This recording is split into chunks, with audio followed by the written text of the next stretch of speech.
All right, my friends. So this guy right here is 52. He has 1.6 million bones put aside for his retirement. He wants to quit the rat race and corporate politics. Can he do it? Can he do it? He says. All right, we're going to ask Alessandra Melito again. All right, we've talked about Alessandra before, so let's see what we said. I started working when I was 19. I've been saving half my salary since mid-20s.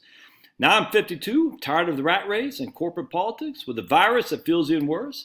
I've saved about $800,000 in my 401k, $800,000 into a brokerage account, and $300,000 in a home.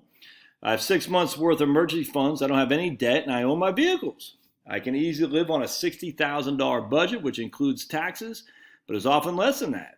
No one in my family has ever survived beyond 80. Think about remaining days. I wonder if I should just retire. What do you say? He's wondering in Alabo. All right.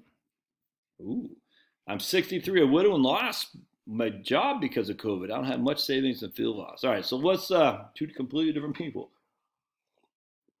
All right, so you bring up a question a lot of people have asked lately, says Alessandra, or is Alyssa, I forgot. Hold on, let me let out pen. All right, so she says the coronavirus crisis has certainly shaken up the way people live, and some of us have been wondering if there's a time to make a big change. Yeah, there is. But before you do, it's important you think about the potential consequences. There are a few personal details missing from your question.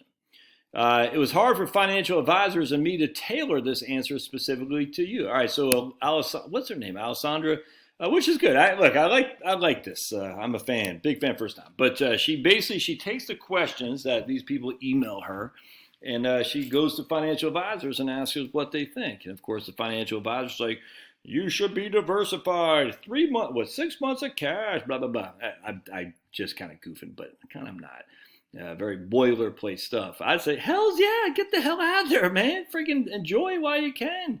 Worst case scenario, you got to go to work at Dairy Queen. Well, you get free Dairy Queen braziers, man. Or Dairy Queen peanut butter parfaits. Ooh, yeah, I like the Dairy Queen hamburgers, too. Man, go work at Dairy Queen. Freaking slinging ice cream cones. You get free peanut butter parfaits. Hell yeah. All right. Let's see.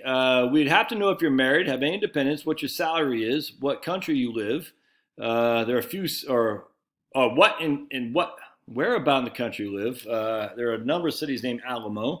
If you have access to health care, if you were to leave the workforce. We also want to be sure you exactly how you include your $60,000 budget, except for taxes. So basically, you didn't tell us enough. However, health insurance is probably one of the most crucial consideration you'll need to make before you leave your crappy old job. You're 52. Thanks, buddy. Which means you'll have 13 years before you qualify for Medicare.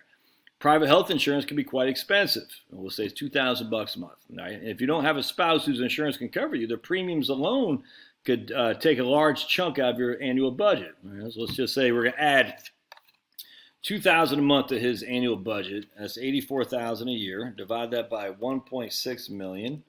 All right, and we got a 5.25% distribution rate.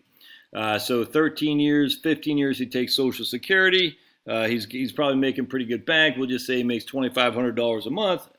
So that 5.2% distribution rate will go down significantly, probably to about 3.5 or something like that. And he doesn't even live until he's 80. He's thinking, no brainer. He's going to have exorbitant rates until Medicare kicks in, says Gessner Wealth Strategies founder Michelle Gessner. The pandemic may also affect how high those rates are in the foreseeable future, especially as hospitals and other medical institutions try to recover from the crisis. Even if rates don't jump because of COVID, healthcare expenses tend to rise year over year. A single man, I hate this freaking study. A single man retiring at 65 in 2019 would need to spend $135,000 on healthcare alone for the rest of his life. And that doesn't include long-term care. The calculation is based on Medicare coverage and does not include long-term care.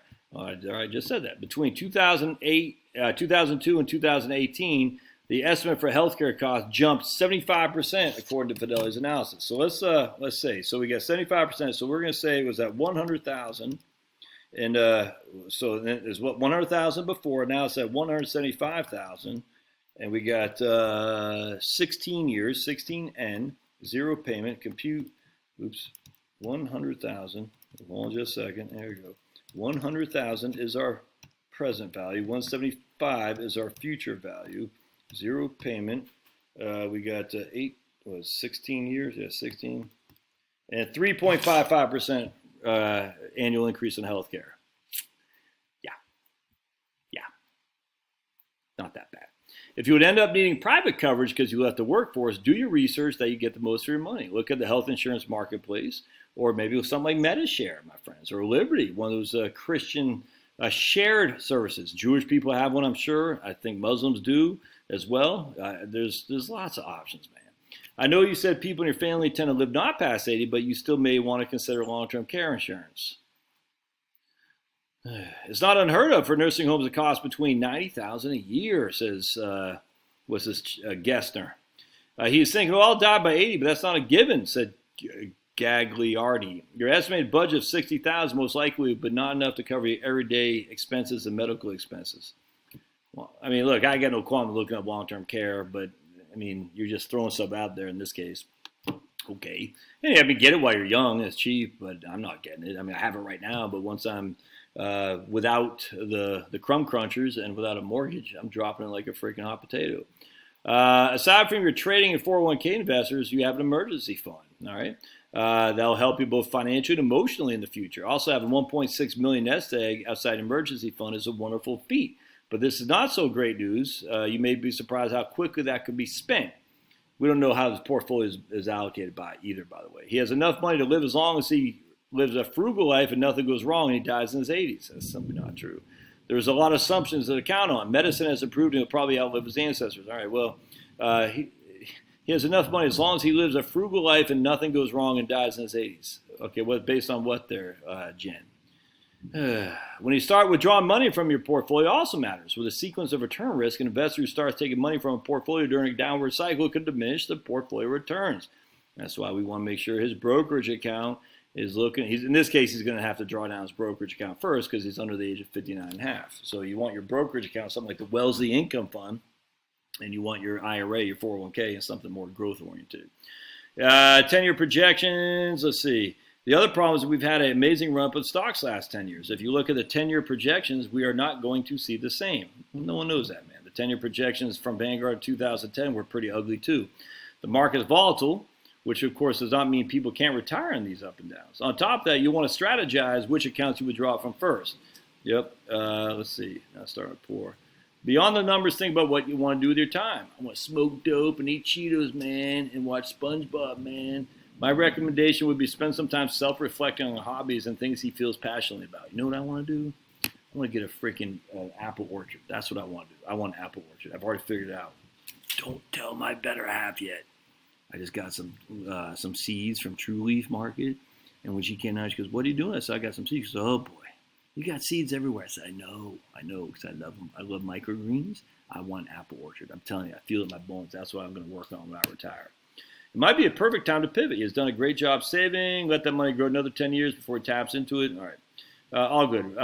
You're essentially putting yourself on a fixed budget if you decide to retire. Not necessarily. Yeah, but that's not a bad thing here. Let's see what kind of comments we have. Looks like she changed her picture around a little bit. All right.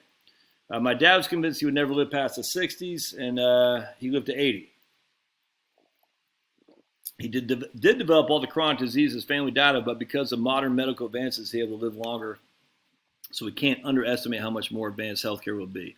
I'm getting ready to do one of my favorite retirement calculators because I just did a video bashing on some other guy's retirement calculator. I'm going to show you one that I love here in just a second. We're going to address that.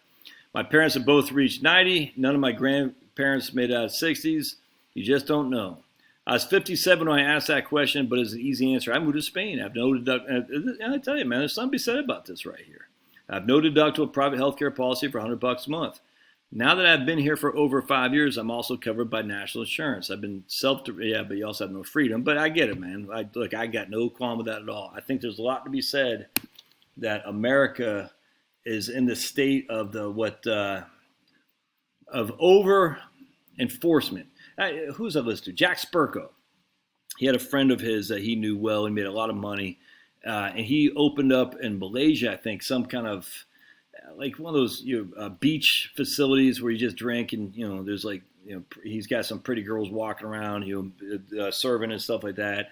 It basically is just all you can never do that here, if that makes sense. It's just people are just going there to party, and there's something I don't quite, something that doesn't hit me right, because I know what people do when they go to Thailand and Malaysia, men in particular who are in their 50s. Not all of them, but I know there's some bad dudes that do that. Let's just put it this way. Not all of them. And I know, trust me, I got tons of people on this very channel who go to Thailand and they meet a wife. I got no qualm with that, none whatsoever. I know there's also lots of scumbags that go and do things they would be jailed for here, if that makes sense.